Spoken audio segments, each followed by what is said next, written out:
All right, so my next reflection recommendation is a pretty timely one. So I've been listening to the podcast or a radio program, Living on Earth.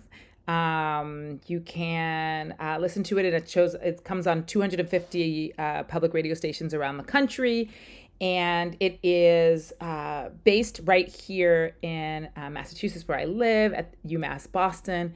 And the host, Steve Curwood, is someone I've had the opportunity to meet. He is a person of color. He's also a person of faith. And that means that, a lot of times he does cover the way that faith communities are interacting. He asks people who are in science about their faith. And so I really just appreciate the lens that he brings to environment.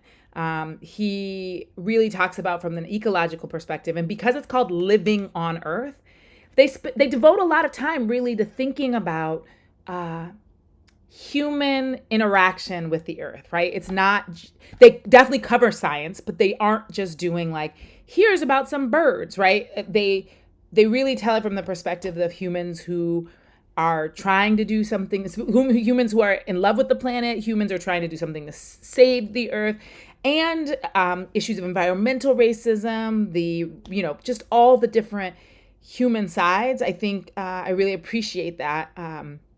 And of course, there's also moments where they talk about it, try to, cover the perspective of plants and animals and make sure that they are adequately represented. But I love it because when I think about the work I do, I call it ecological justice.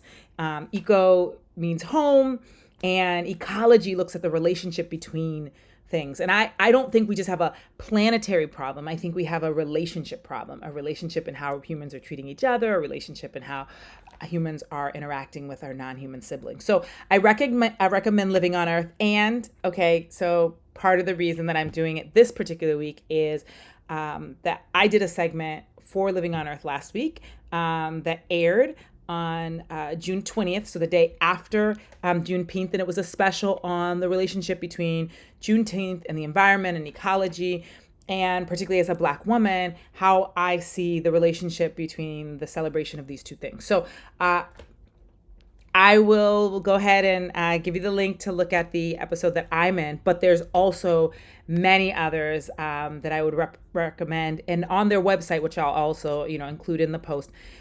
You can find it. It's www.loe.org, Living on Earth, LOE.org.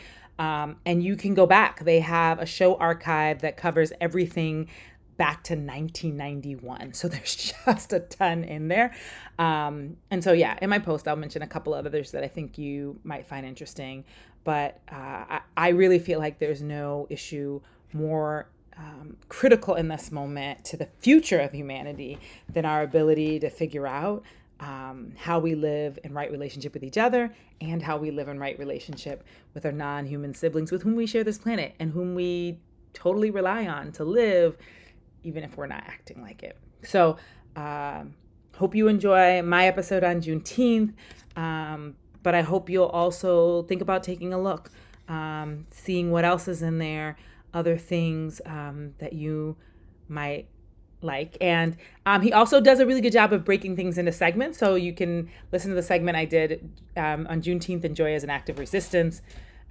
There's, lots in there, but lots and lots of really good interviews. He's interviewed Jane Fonda and lots of different folks. So hope you enjoy it.